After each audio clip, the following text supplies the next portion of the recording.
This next portion of the special event, as Brother Beveridge has made reference to, is a slide program. I'm sure you're going to enjoy it.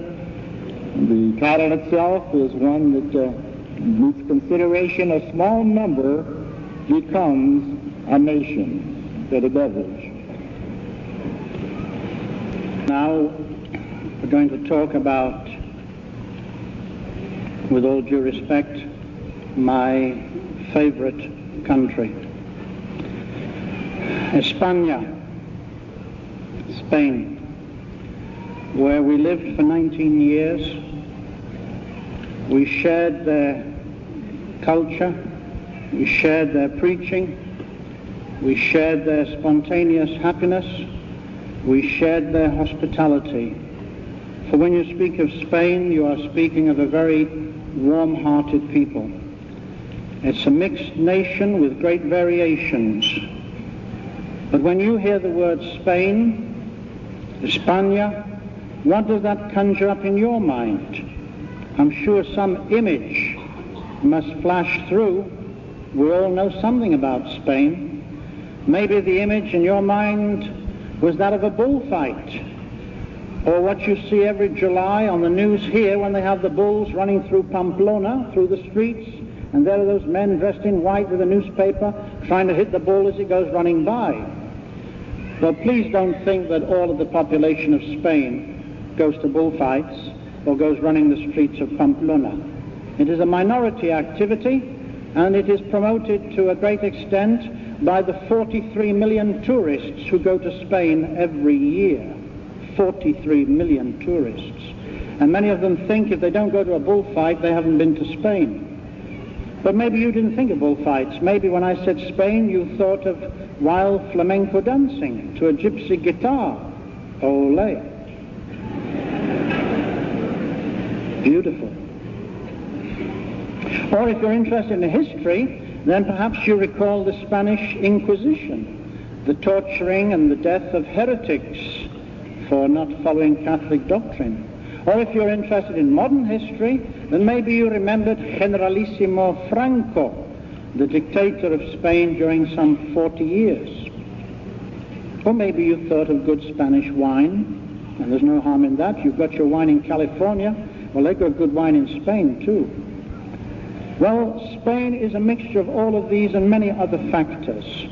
But first of all, where is Spain? How big is it? And what is the population?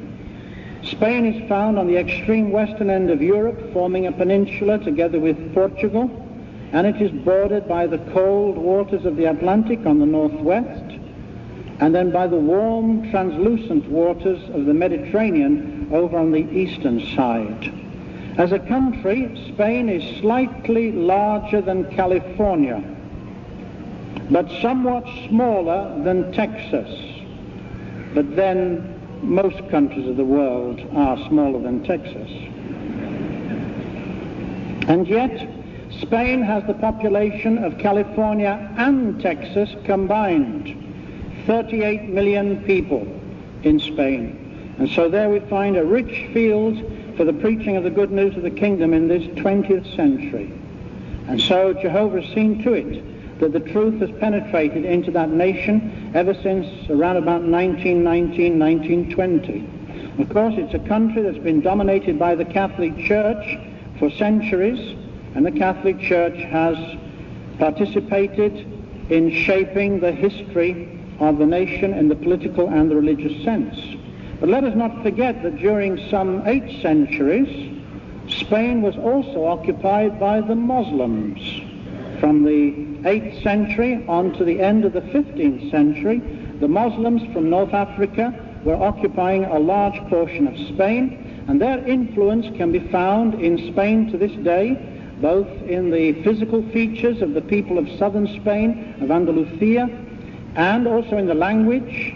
For example, the magazine The Watchtower in Spanish is Atalaya. Atalaya, and Atalaya is an Arabic word that means the watchman, the sentinel, Atalaya. When, for example, in Spanish they want to say, would that it were, like tomorrow, would that it were a nice day, they say, Ojalá, Ojalá. And that's Arabic. Allah. Allah is the God of the Muslims. So we see the influence of the Muslims too in that nation. But as I said, the work got restarted in Spain in the 1920s, and we had a branch operating there in Madrid, printing booklets and magazines, and we had some pioneers preaching in the nation. But they wanted help in Spain, and so in 1932, pioneers came from England to work in Spain, as well as others from Germany. But the three from England are of special interest, and if you want to know more about them, you can read your 1978 yearbook, and you'll read the story with a fresh viewpoint after seeing the slides. But these young men were Frank Taylor, who had been a bank clerk, Ernest Eden, who had been a Woolworths manager. You've heard of Woolworths, I do suppose. And young John Cook, 18 years of age, fresh out of high school, the only one of the three who spoke Spanish that he had learned at school. So these three young men went into Spain in 1932 and started to learn the language as they went along. They started in the north of Spain in the city of San Sebastián and started working across the northern coast. Now, how did they manage? They didn't get any help from the society, so they had to live on their placements of literature as pioneers. And so they sent to the branch in Madrid their route, as you might say, telling the branch where they were going to be, different cities. And the branch would send boxes of literature to each city. So, for example, they finished off San Sebastián and moved across to Bilbao, went to the railway station, picked up their boxes of literature, and started to blitz Bilbao with the literature. Then they would move along to Santander and to each city progressively, picking up literature, making their placements, and living on the basis of their placements as they preached the good news. And these men, they had to be tough to survive in Spain in those days, for life was primitive. And they lived on a rugged diet. They just had good Spanish bread. It is good bread. It's not this McDonald's stuff that bounces, but a good bread with a good crust on it. You can tell what kind of bread I like. And they would eat a lot of raw eggs, sardines, and this washed down with Spanish wine. Not exactly a balanced diet, and they did also get sick. But they continued traveling across to the province or the region of Asturias, came over the mountains of Asturias to come down to Madrid, and there they worked in Madrid for several months with the branch, preaching the capital city of Madrid. But then they decided they wanted to cover the rest of the country, and they needed transport to be able to get around the country. So what did they do? They went out and bought transport. They bought bicycles. We're talking about 1933. We're talking about a different age. They didn't think in terms of cars or anything air-conditioned or anything like that. They went and bought bicycles, and they split the rest of the country between them, and they started preaching. And then in 1936, something dreadful happened in Spain. The Civil War broke out. A civil war that was engineered by right-wing elements of the army, of big business, and the church. And they raised themselves up against the constituted government and initiated a civil war. Now, you know from the history of America how dreadful a civil war can be when people of the same nation are slaughtering each other. And for 3 years they slaughtered each other in Spain under the banners of religion and politics, and it is estimated that some 700,000 died as a result of that terrible war. This is another account that Jehovah can hold against the wild beast of politics and the prostitute of religion, the slaughter of those people. But with this war, the work of Jehovah's Witnesses broke down. The foreign witnesses who were taking the lead had to leave the country. These English pioneers had to leave the country. And small groups were left abandoned in the major cities. We had small groups in Barcelona, in Madrid, and in a small town south of Madrid called Torralba de Calatrava. Say after me. A little town of 5,000 people that you'll also see on the slides. So it certainly seemed that Satan had struck a blow against true worship, because those brothers had no further contact with the organization in any shape or form for 11 years. Can you imagine that? If you were to suddenly lose your assembly hall, lose your kingdom halls, lose your contact with circuit overseers, lose any contact with Brooklyn, just be left alone, not even organized meetings. That's what they had for 11 years. The Civil War raged for 3 years, and when their Civil War ended, the Second World War started in Europe, so it complicated things in every sense. The brothers had to endure under tribulation. Well, had Satan pulled off a permanent victory against Jehovah's people? Well, actually, it turned out that Satan got overconfident, thinking that he had extinguished the flames of truth in Spain. He got overconfident. How? In 1946, Jehovah's Witnesses organized a big convention in Cleveland, Ohio. It was the Glad Nations Convention, 1946. Any of you were present in 1946? Good, we have some veterans around here. Excellent, excellent. Now you brothers who attended the 1946 convention, you will remember you had an attendance of 80,000. Now you made history at that convention. You made history to such a degree that the press of the world published this news item. And this is where Satan went too far, because he even allowed the press of Spain to publish a sarcastic news item about your convention in Cleveland, Ohio. And so there it came out in the Spanish newspapers that this strange American religion, take that. You don't even think of it, but you go to another country, as we had to preach in other countries, England, Portugal, Spain, and it's everywhere. Jehovah's Witnesses, made in USA. That's the kind of slur that we have to face up to. Because you see, they're so proud of their traditions that they're not an American religion, they're not some upstart American religion. So this is the kind of thing they use against us. So here it was, this strange American religion, Jehovah's Witnesses, had held a convention in Cleveland, Ohio, and they had prophesied the end of the world for 1948 by means of atomic bombs. This is what the news item said. It was a pack of lies. It was supposed to be sarcastic or sardonic. But the effect, 3 of our lost brothers, independent of each other, read that news item in the Spanish press. And they said, that's the religion we were practicing in 1936. We want to know more. What's going on? Is there really going to be an end in 1948? And so out of the blue they sent letters separately, individually to the society. They couldn't send letters before because Franco had a law whereby if you wrote a letter out of the country, you had to write patriotic slogans on the envelope. That law had been rescinded. So now they wrote to the society, send us literature. Is the end coming in 1948? So what a surprise for somebody in Brooklyn to suddenly find letters arriving from Spain asking for the light to be rekindled. Immediately, the society sent literature to these 3 individuals in Madrid, Barcelona, and Torralba de Calatrava. Well, the society wanted to check out these groups and see if there really was some solid interest. And so in 1947, the early part of 47, Brother Fred Franz and Hayden Covington, the society's lawyer, went over to Spain as tourists to try to contact these groups. And they established contact and found that these were our former brothers. These were people who wanted to serve Jehovah again. They needed help. For example, in the town I just mentioned with the long name, Brother Franz was giving the talk, and during his talk, most of the audience were men. Strange situation. Most of them were men, and they were shepherds, shepherding their sheep and goats around the countryside there, but they had accepted the truth way back in the 30s. But during his talk, nearly all of them were smoking, using their pacifiers, I believe you call them.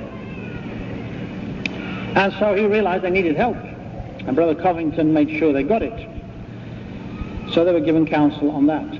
But there was interest, and so the society made arrangements to send a missionary into Spain, the very first Gilead missionary in 1947. And who was the missionary who was sent in? John Cook. The same John Cook who'd gone in as an 18-year-old boy in 1932 now goes back into Spain in 1947 as a man 33 years of age and fully trained for missionary service to restart the work in Spain and Portugal. And once again I say, brothers, go back to the 1978 yearbook and read his thrilling story because he was hounded by the secret police. They tried to catch him in the mountains. He nearly died of pneumonia right there in the mountains of Spain. But he was there to get the work restarted. And when he visited the group in Barcelona, he found they needed help. Why? Because when he got off the plane, there were two groups there, small groups, willing to shake his hand, but not willing to shake each other's hands. They'd fallen out over petty differences of personality. And so he had to spend some weeks breaking down their prejudice. They wouldn't even come together for their meetings. So it took him time to break down their prejudice, bring them together for their meetings. And then he said, right now, we're going to start preaching the good news of the kingdom in Barcelona from house to house. What did they say? Forget it. You can do that in New York, you can do that in London, but you can't do that here in Franco, Spain, and we will not go from house to house. So John said, all right. And he went from house to house alone, preaching this heavy British accent. When he came back from the preaching work, the brother said, all right, you win. They were ashamed to think that a foreigner would take the good news to their people, and they were not willing to take the good news to their own people. So he won, and in 1948, they sent in their first report for Spain to the society. 34 publishers in 1948. So we're talking about a small beginning. We're talking about the scripture of Isaiah 60:22, the little one became a nation. And this is what happened in Spain, as it has happened all over the world. Well, as I said, the secret police began to hound Brother Cook, because the Catholic Church got wind of the fact that the witnesses were preaching in the major cities. And you know how it is? 10 witnesses always look like 100. And 100 witnesses look like 1,000. And so they got it out to the police, stamp out these Jehovah's Witnesses. And in 1953, they finally tracked down John Cook and expelled him from the country. And so they thought that by doing this, they had decapitated the organization in Spain. This would crush it. Little did they know that the society had a very simple arrangement. And our arrangement was, any missionary expelled from Spain would catch the train in Madrid and go down to Lisbon in Portugal. And any missionary expelled from Portugal would catch the train in Lisbon and go over to Madrid. So we had this constant intercrossing of missionaries, because in both countries they were after us, and this is where we come into the picture. Because we were sent to Portugal in 1959 to serve as missionaries, and did circuit and district work in that country. But then trouble broke out in the Portuguese colonies of Angola and Mozambique, and the Catholic Church said that Jehovah's Witnesses had started this civil war against the authorities, which was ridiculous. In Angola, we only had 25 witnesses, so how could we start a civil war? But as a consequence, the secret police began to look for us in Lisbon, and they found us very easily. We had not kept a low profile. They raided the home of a special pioneer. They found my name and address, and so I was called in for interrogation, and two other missionary couples were also called in for interrogation. But what they didn't know is that about 9 months before that, another couple had been thrown out of Spain, had come into Portugal, had kept a low profile. And so that brother continued the branch operation underground in Portugal for another 6 years. And that brother was Brother Paul Hundertmark and his wife Evelyn, who now serve down in San Diego. But they were the ones who helped keep the work rolling in Portugal in those difficult years. But there we were in 1962, thrown out of Portugal, and it was a sad occasion. I wept, I freely admit it. I wept at the station of Lisboa, for I had learned their language, their customs and their culture, and now I was being sent to another country where I would have to start all over again with another language, another culture, other customs. So we went into Madrid by train, and there in Spain we found the work was thoroughly organized on an underground basis. They had been bitten earlier, and they had rectified their mistakes. And so the first thing we did when we got into Spain is we adopted false names. And so in my first week, instead of being Eric Beveridge, I became Hermano Pablo. Pablo, that's all. Paul. Pablo, and nothing else. No last name, no telephone, no address, no nothing. Just Hermano Pablo. And my wife became, instead of Hazel, Hermana Juana or Juanita. And the reason for this was that if ever the police caught any of the brothers and ill-treated them, they could never give us away, because all they could say is, well, some English bloke called Pablo. And of course with that the police were never going to find me. I was on their files, but as Eric Beveridge, business representative for a British export company. See, the only way I could get into the country was to go in representing a British export company. And so to cover myself, I would have to spend my Mondays going out trying to sell British products to these Spanish companies. Never sold a thing. In 4 years. But it served its purpose. Now you might say, but why do we do this kind of thing? Well, Jesus said, you must be as wily as serpents, but as harmless as doves. We are not going to let Satan stop us from preaching the good news of the kingdom in any nation. And that is why today we are preaching in the communist countries. We have our meetings organized in communist countries and in Muslim countries where we are under ban.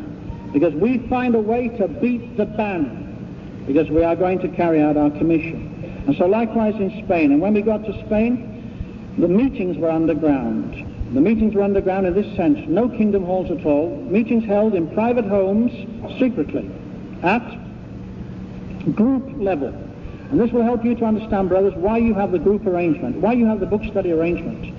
For if ever the government of this nation were to ever ban Jehovah's Witnesses, close down our kingdom halls and our assembly halls, they could never close us down, because we can still go to a brother's house and hold a meeting of 5, 6 or more people. Well, in Spain we would hold meetings of up to 20 people, more than 20.